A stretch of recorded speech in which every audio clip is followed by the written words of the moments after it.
Hello everyone, welcome to Achievers IAS classes. Let's begin our discussion on the current events of 24th July 2018. The first issue in news is regarding the live streaming of the proceedings of the Supreme Court. As you are aware, recently the Supreme Court has said that live streaming of the court proceedings was an extension of the open court system which allows the public to walk in and watch the court proceedings. For this, the government had also suggested a separate TV channel on the lines of those available for Lok Sabha and Rajya Sabha. In this regard, the government has recently told the Supreme Court that the live streaming of court proceedings should start with the courtroom of the Chief Justice of India and should be initially restricted to constitutional issues to gauge the public response, especially when issues of constitutional significance were being heard by the court. The move is beneficial as the live streaming would help litigants to conveniently follow the court proceedings and also assess their lawyers' performance.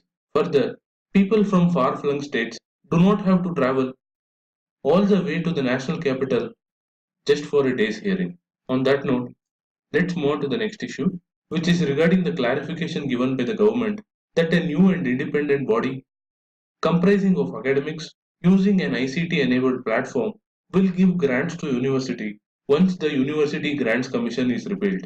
The Human Resource Development Ministry had said that the UGC would be replaced by the Higher Education Commission of India with the mandate of ensuring quality of higher education without the powers to give grants to universities which the UGC previously possessed. For this, a draft Higher Education Commission of India bill has been placed in the public domain for seeking comments and suggestions by educationists, stakeholders, as well as the general public.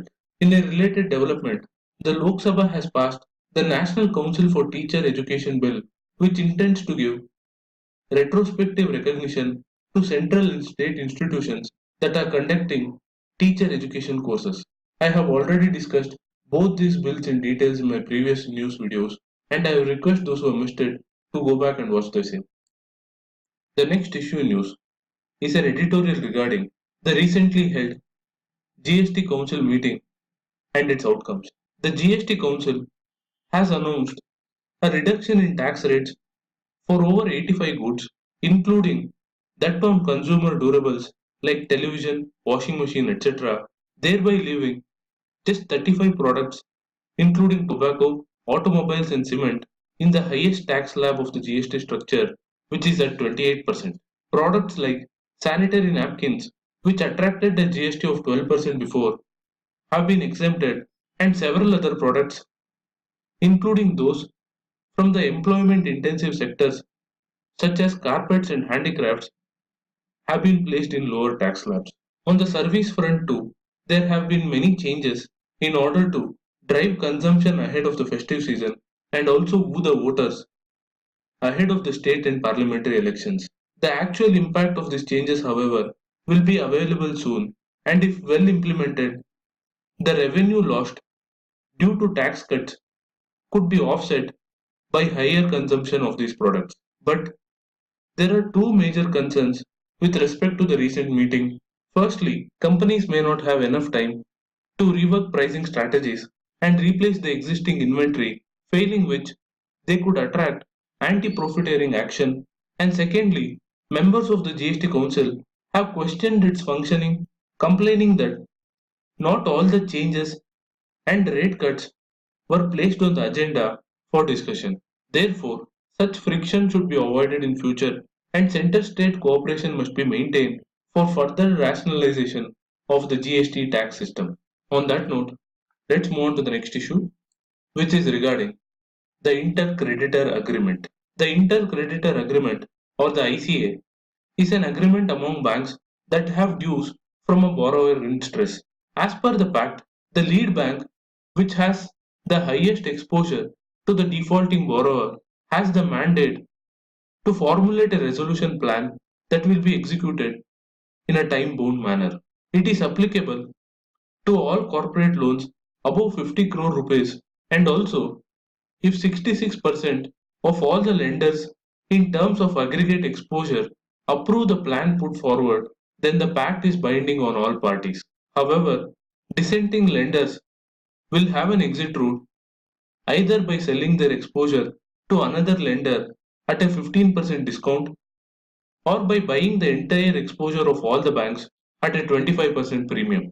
This is in accordance with the recommendations of the Sunil Mehta Committee, and various lenders, including the State Bank of India, have already signed the pact. The move comes after the RBI dismantled all the existing resolution mechanisms, such as the Joint Lenders Forum, and has asked the lenders to start resolution of the asset even if the default was by one day. It has also mandated that if the resolution plan was not finalized within 180 days, the account has to be referred for bankruptcy proceedings. Given the rising number of NPAs, this is a welcome initiative. On that note, let's move on to the next issue, which is regarding the rise in the number of foreign patients who undertake medical tourism to India. A combination of advanced facilities, skilled doctors, and low cost of treatment has made India a popular hub of medical tourism with the maximum number of foreign tourist arrivals from Bangladesh and Afghanistan. The other countries from where large number of medical tourists came to India include Iraq, Oman, Maldives, Yemen, Uzbekistan and Sudan.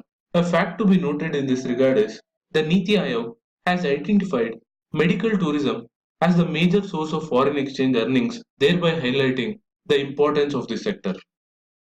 The next issue in news is regarding the Prime Minister's visit to Africa starting from Rwanda. Despite the ramping up of high-level visits to Africa in the recent past, the Indian interest in the African growth story has not kept pace and has even declined as per the World Investment Report of 2018, which highlights the FDI figures in 2016-17, which was lower than the previous years.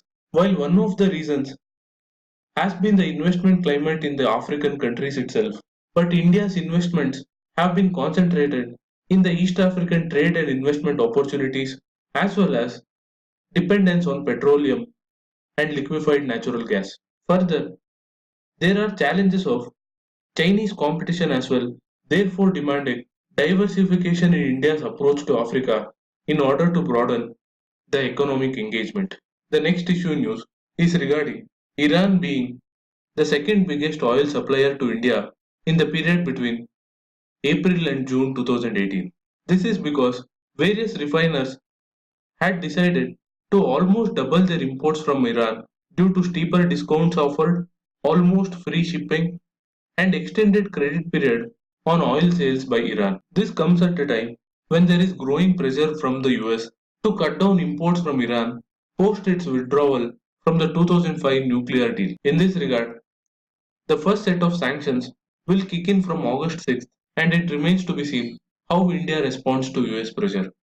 On that note, I'm wrapping up today's news analysis. Do like, share, and comment to support this initiative. Thank you for watching. Have a nice day.